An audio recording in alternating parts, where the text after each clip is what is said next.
'Cause this is my legacy. Hi, Shalom. Welcome to Legacy.tv with me, Richard Angelus, in our short study from the letter of Paul to the Romans, the breakdown of human society. As I observe the world today and as I study the Word of God, especially in Romans chapter 1, I can see that we are heading for that breakdown. Our society will collapse, and this is in correlation with our godless society. The more godless we become, the more we are heading for that breakdown. The further we remove God from our heart, from our mind, from our thinking, the further our society will fall. I think this is not just me. I think you also sense the same thing as you observe the world and as you read the scripture. Therefore, as we look at Romans chapter 1, verse 28 to verse 32, we can see the things become worse and worse and worse. And the question will be, why? And as we look at Romans chapter 1, we can see from God's perspective, what is the real reason we are heading for the breakdown in our human society. Now, let me recap for us briefly about threefold of our exchange and then threefold of God gave us up. Number one, we exchange the glory of God for the vanity of idols. And then God gave them up to the lust of the flesh. And in second exchange, we exchange the truth about God for the lie. Therefore, God gave them up to dishonorable passions. And lastly, we exchange from natural relation to unnatural relations or contrary to nature. Therefore, God gave us up to a debased mind to do sins. There is a cause and effect in everything around us, and it is fully explained in the scripture as you read from Romans chapter 1. Like I said just now, things will become worse and worse and worse, and there is reasons for it. As we look at Romans chapter 1, verse 28 to verse 32, I hope that we'll be convinced by the explanation or from God's perspective, what is really happening in the world today, and what does the Word of God says about how we should handle it, and what are the things that we should look at, and what we should pray for, and what it should bring us into. Just want to say that it should bring us into mercy. We want to come back to God for the gospel, who can save us, who can change our way of living. But as for now, things will become worse and worse and worse. Let me read from Romans chapter 1, verse 28 to verse 32. And since they did not see fit to acknowledge God, they gave them up to a debased mind to do what ought not to be done. They were filled with all manner of unrighteousness, evil, covetousness, malice. They are full of envy, murder, strife, deceit, maliciousness. They are gossips, slanderers, haters of God, insolent, haughty, boastful, inventors of evil, disobedient to parents, foolish, faithless, heartless, ruthless. Though they know God's righteous decree that those who practice such things deserve to die, they not only do them, but give approval to those who practice them. This is the word of God. Let us look at verse 28. And since they did not see fit to acknowledge God, God gave them up. This is the third time God gave them up, because we exchange things from truth to falsehood. Therefore, God gave them up to a debased mind to do what ought not to be done. What does it mean by they did not see fit to acknowledge God? Some translation put it like this. In NIV says this: they did not think it is worthwhile to acknowledge God. In NLT put it like this: they thought that it is foolish to acknowledge God. Therefore, God gave them up to a foolish mind. This is the same way they respond in verse 21. Let me read. For although they knew God, they did not honor him as God or give thanks to him, but they become futile in their thinking, and their foolish hearts were darkened. The same way, they refused or they did not honor God as God, and they did not give thanks to God. And here you can see that they did not see fit. They did not see it is worthwhile to acknowledge God. They think that this is a foolish thing to acknowledge God. Therefore, the judgment will be God gave us up to a debased mind. The result is a debased mind. Some translation put it depraved or reprobate or unfit or foolish or fertile mind, as we look in as I read just now in verse 21. A strong concordance says this: to have a debased mind, meaning we failing to pass the test or unapproved or counterfeit. Talking about verse 28, David Guzik in his commentary in Enduring Word, he says this: the idea is that since men did not approve to know God, they came to have an unapproved mind. I think that is where NLT, New Living Translation, translated quite nicely. They play with that word. Since they did not, since they thought it is foolish to acknowledge God, God gave them up to a foolish mind. So they did not approve to know God. They thought it is foolish to know God. Therefore, they came to have unapproved mind or foolish mind. This is exactly to understand what is meant by a debased mind. You can see it from another perspective. It is the opposite of Philippians chapter 4, verse 8 mind. The kind of mindset that Paul wrote in Philippians chapter 4, verse 8. Let me read. Philippians chapter 4, verse 8. Finally, brothers, whatever is true, whatever is honorable, whatever is just, whatever is pure, whatever is lovely, whatever is commendable, if there is any excellent, if there is anything worthy of praise, think about these things. In short, this is what Paul wants us to have the mind of. Philippians chapter 4, verse 8 mindset. So the best mind is the opposite of this mindset. For example, think whatever is true, says Paul. Meaning when you have a debased mind, when someone have a debased mind, they're thinking whatever is untrue. When Paul says whatever is honorable, a debased mind will think whatever is unhonorable. When in Philippians says whatever is just, the best mind will think whatever is unjust. Just the opposite from Philippians chapter 4, verse 8. And that is the mindset of someone who refuse to acknowledge God. They think about evil thing. They doesn't think about something is good because they don't think about the ultimate good, which is God. Therefore, they think about something evil or something bad. It is really, really the opposite of Philippians chapter 4, verse 8 mindset. As we look at the list from verse 29 to verse 30, you see that our natural state is this. This is our natural state. There are 21 vices that Paul lists out in verse 29 to verse 30. These are our natural state. If it was not for God's grace and the Holy Spirit restraint. You see, we are in the worst time of the world today, but it is not that we can be worse than this.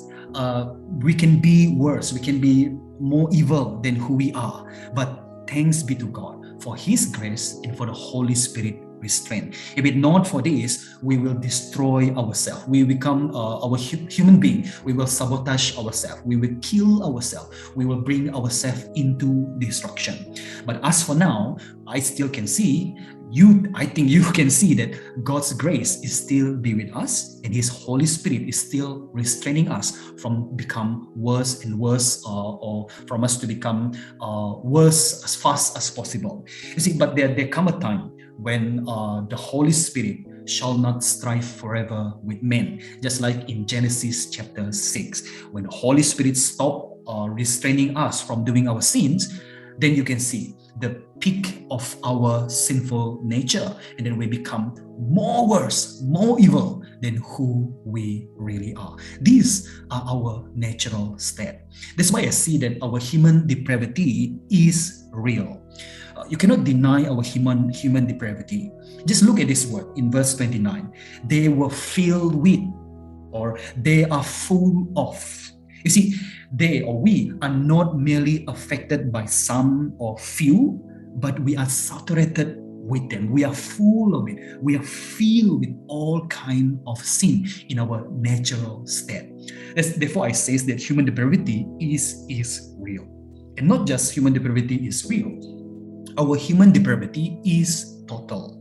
You see, our fallen nature is not just displayed in our actions, as you look from the previous verses in Romans chapter 1, not just displayed in our action, even in the 21 list that we're going to look at later, not just displayed in our action, but that come out from our foolish heart, but it is also displayed in the way we think, the way we have this debased mind. That's why I say human depravity is total. It's not just affect our behavior. It's not just affect our action, or it's not just affect our relationship with one another, but it affect even to our soul, to our heart, and to our thinking. If I believe that human depravity is real and human depravity is total.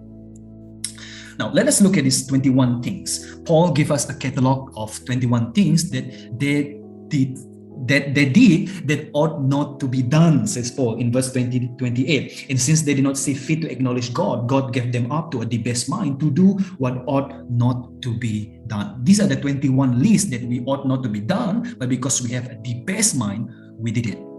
As a fallen human being, we did it. The unregenerate men and women did this because we give up or we don't want to acknowledge God as God, and we refuse to give thanks to God. You see, we are filled with them. These are the sins, these 21 sins, not the least, but these 21 lists give us a big picture, a sin that caused the breakdown in our society. Let us look at this list. The first four is a basic sin. Number one is unrighteousness or injustice. This is the word for a general term for unrighteousness or evil things that we have done. And the rest of the 20 other things is talking about either unrighteousness, some form of unrighteousness, or some form of ungodliness. Just like what he mentioned in verse 18. For the wrath of God is revealed from heavens against all ungodliness and unrighteousness of men, who by their unrighteousness suppress the truth. So number one is unrighteousness. Number two, evil or wickedness or iniquity. Number three, covetousness. Now, covetousness meaning desire for advantage, greediness, or someone put it, the itching for more. You see, covetousness is so serious that it is mentioned in the 10 Commandments. If you look in the 10 Commandments, in Exodus chapter 20, verse 17, you shall not covet your neighbor's house, you shall not covet your neighbor's wife, or his male servant, or his female servant, or his ox, or his donkey, and anything that is in your neighbors. It is so serious, the sin of covetousness, that it is mentioned in the 10th commandment. And this is also happening in our society today. We covet or we greed for something that doesn't belong to us. Isn't that is happening in our society today? Number four, malice or depravity. This is quite similar from the word evil just now. These four are the general sins that causes the breakdown of society. As we explore more and more, we can look at it as more and more worse it become evil and more evil than the others. Number five, we are also full of envy, a grudge or spite. This is not a small sin, people. Envy is not a small sin. I know there are people who praise someone who have this holy envy and all that. No. Enviness or grudge or spite is nothing small. It is not a small sin. If you look at Matthew chapter 27, verse 18, for he or Pilate knew that it was out of envy that they, the religious teachers of the law, teachers in Israel, they had delivered Jesus up. For he knew that it was out of envy that they had delivered Jesus up. Because of envy, the religious teachers and leaders during that time gave Jesus up to die on the cross. All because of what? Because of envy. And this is not a small sin, people. Number six, murder, slaughter, or killing. And you see, abortion is under the category of murder. Isn't that is happening in our society today, right? Envy, murder. Number seven, terrorism and all that. Strife, meaning contention or quarreling. Look at social media today. Number 8, deceit, guile or treachery or trickery. It's practice deception. Look at all this false marketing, promotion. It is false thing. They take out the money from someone else. What? They practice deception. They practice trickery. So make people fall into their trick in all that. This is happening in our society. Number 9, maliciousness, meaning having an evil-minded or malevolence or mischievousness. Number 10, gossips. Isn't this gossip also happening in society today? J.B. Phillips put it like this in his paraphrase: whisperers behind doors. Gossip. Some people don't, maybe they don't want to tell lies in front of others people, so they're gossiping. You see, gossiping is under the category of sins that is so serious that Paul lists it up under this 21 list of things that bring our society down. Beware of gossip. Number 11, slanderer or backbiting or stabber in the back, again by J.B. Phillips. Number 12, haters of God. Now, this is so obvious. Our society today hate God. I heard there is one atheist who says that I hate God. He says something bad thing about God, and then he blamed God and all that, and he tried to challenge God and all that. I can see that people are hating God today. Just like what I said just now. The further we remove God from our life, the further our society will fall. You see, who will want to admit that they hate God? But deep inside, even though people look religious, deep inside they hate God. Number 12, insolent or insulting or violent man. Number 14, haughty, meaning showing oneself above others. Arrogant, proud. Isn't that is what the devil is doing? Isn't that is what bring the devil down? Proud, pride, arrogant, haughty. Number 15, boastful, one who gives oneself airs in a loud and flaunting way. Who knows that a boastful man can become a president or can become a prime minister? And that is happening in our society today. Number 16, inventors of evil. Not just they invent evil, they discoverer of evil, discoverer of bad thing or wrong thing. You see, in NLT put it like this: they invent new ways of sinning. They are so creative that they thought that, oh, this is outdated evil or outdated bad thing happened. Let us invent, let us discover a new ways for us to do evil. That is the height of human depravity, inventors of evil. Number 17, disobedient to parent or kurang ajar dalam bahasa Malaysia. In Malaysia, we call it kurang ajar with the parent, with ibu bapa. The message by Eugene Peterson put it like this, paraphrase: they ditch their parents when they get in the way. Isn't that is happening? People, the children are disobeying their parents nowadays and getting more and more and more and more. We are heading for that breakdown in our society. 18, foolish, meaning unintelligent, unwise, undiscernment. This is talking about morally unwise, morally unintelligent. They can be intelligent people, they can be a smart person, but morally they are unwise. Therefore, in the Bible category, they are foolish. 19, faithless, untrustworthy, meaning untrue to agreement, the covenant breaker. One time they make promises, they make this manifesto, they're doing all these promises, this and that to the people, to the rakyat, but then they break their promises, they are faithless. Isn't that is happening in Malaysia today? 20, heartless, unloving, devoid, without natural affection. And lastly, 21, ruthless, cruel, unmerciful, without compassion. These are the things that are happening around us, and it become worse and worse and worse. As we move God further from our mind, from our heart, from our thinking, the further our society will fall. Let us look at the last verse, verse 32. Though they knew God's righteous decree that those who practice such things deserve to die, they not only do them, but give approval to those who practice them.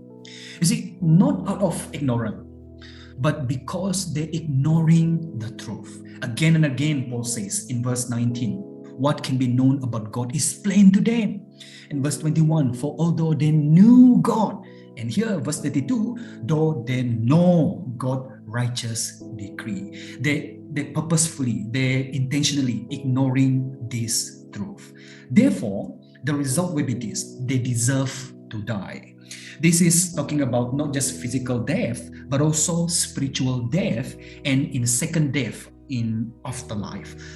Death deserve to die. You see, we don't deserve God's grace. What makes God's grace is that we don't deserve it.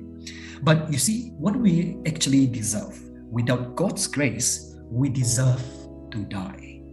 Just like what in Romans chapter 6 verse 32 says this, for the wages of sin is death. Any of these 21 sins, or any sins that doesn't listed by Paul, any sins that against God or against one another, for the wages of sin is death. But the free gift of God is eternal life in Christ Jesus, our Lord. Hallelujah. We're going to look at that in Romans chapter 6. You see, we don't deserve God's grace, but we deserve to die. Why? Because although we know God's righteous decree, but we practice such thing. Therefore, we deserve to die. We deserve to die. The worst of all is this. They not only do them, but give approval to those who practice them. The worst of the worst of the worst of the worst is this. Not only we do them, but the people give approval about it. They're cheering others to do all these kind of types of evil. They encourage one another. Hey, let us do sin, and they give approval. They cheer them up. They make it the news viral. They make the news become as if a celebration for them to do what is unlawful or the unrighteousness that they are doing. They give approval to those who practice them.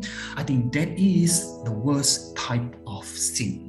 It's like when a man doing something sinful and then encourage others to do the same so that he won't feel much guilty about it, so that people also won't blame him, because now he can say that, hey, everyone is doing it. And what we do is that we normalize sin. Isn't that is what happened around us today? We normalize homosexuality, we normalize abortion, we normalize people who dress almost naked in social media and all that, and we say no, this is not sin, this is not wrong. So what we do is that we normalize sin, and what happened is that what was sin becomes something that people celebrate.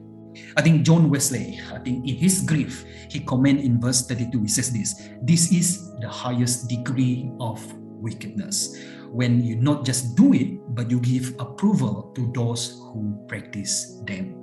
This is just like what Satan is doing. He fall from his grace, he rejecting God, he rebels against God, and now what the devil do, that he want to bring others to rebels against God. When we practice this, we also do what our natural father is, which is Satan. But you see, there is something even in these depressing verses, as we look at the breakdown of society, there is something good come out from this knowledge or from this understanding. I think the late R.C. Sproul, I think he explained it better than me. In his commentary in the book of Romans, he says this: thanks be to God that Romans, meaning the book of Romans, does not end here. Yes, amen, hallelujah.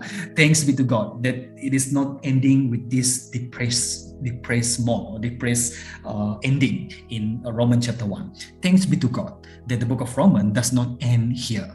The gospel, which is the good news, is coming. As we look from verse chapter 2 to verse 16, we can previously we look at Romans half of the part of Romans chapter 1 is a summary of the gospel, and then as we look further in chapter 2 to chapter 16, we can look how the gospel is expounding by Paul slowly, and then we can see the good news. The good news is coming, says R.C. Sproul. People who do not care about the good news might care if they digest the bad news first and realize that our Savior Jesus Christ has done, what he has saved us from, what he has saved us for, and what he has saved us to. We are saved in order to be conformed to his image, to love the things he loved, and to hate the things he had. Come back to the Savior. Come back to the good news. Change the way of your life. Change the way you think. Change the way your heart is. Stop from your sinful lifestyle. Come back to the gospel, to the good news of Jesus Christ. I encourage you to read further in Romans chapter 2 onward, or the whole book of Romans. There you can see the treasure, the good news, even for this fallen society. There is good news in the midst of all this brokenness. Until we meet again in another video. Shalom.